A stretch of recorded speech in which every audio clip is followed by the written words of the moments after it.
السلام علیکم دوستوں، آج میں آپ کو بتاؤں گا پاکستان کے آرمی چیف کا فوجی کیریئر۔ جنرل سید عاصم منیر پاکستان کے موجودہ چیف آرمی سٹاف ہیں۔ وہ 29 نومبر 2022 کو پاک فوج کے سپہ سالار مقرر کیے گئے۔ وہ ایک تجربہ کار اور نڈر افسر کے طور پر جانے جاتے ہیں، جنہیں نہ صرف عسکری میدان میں مہارت حاصل ہے بلکہ انٹیلیجنس کے شعبے میں بھی اعلیٰ خدمات دے چکے ہیں۔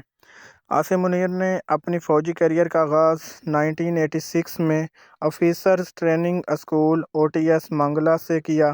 وہ اعزازی سوارڈ آف آنر حاصل کرنے والے پہلے افسر تھے جو OTS سے پاس آؤٹ ہوئے۔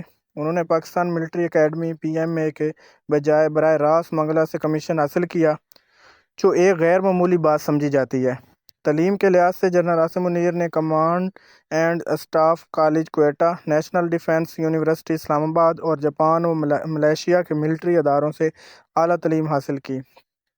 انہوں نے پبلک پالیسی اور اسٹریٹجک سیکیورٹی میں MPhil کی ڈگری حاصل کی۔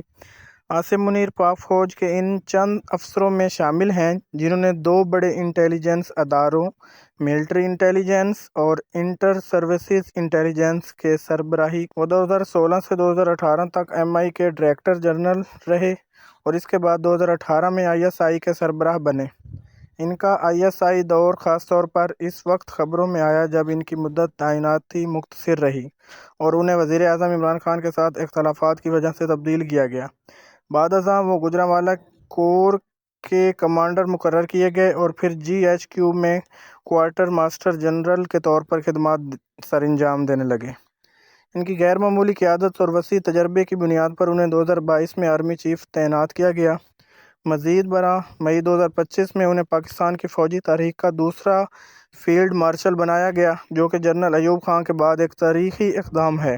انہیں یہ اعزاز بھارت کے ساتھ ہونے والی ایک اہم فوجی جھڑپ، جسے معرکہ حق یا بنیان المرصوص آپریشن کہا گیا ہے، میں کامیابی کے بعد دیا گیا۔ جنرل عاصم منیر ایک مذہبی رجحان رکھنے والے، اصول پسند اور سخت تغیر رویے والے افسر سمجھے جاتے ہیں۔ وہ کرپشن اور بدعنوانی کے خلاف بھی سخت موقف رکھتے ہیں اور ملکی سالمیت کو ہمیشہ اولین ترجیح دیتے ہیں۔ اگر آپ کو ہماری ویڈیو اچھی لگی ہو تو لائک، سبسکرائب اور شیئر کرنا مت بھولیے۔ ملتے ہیں اگلی ویڈیو میں۔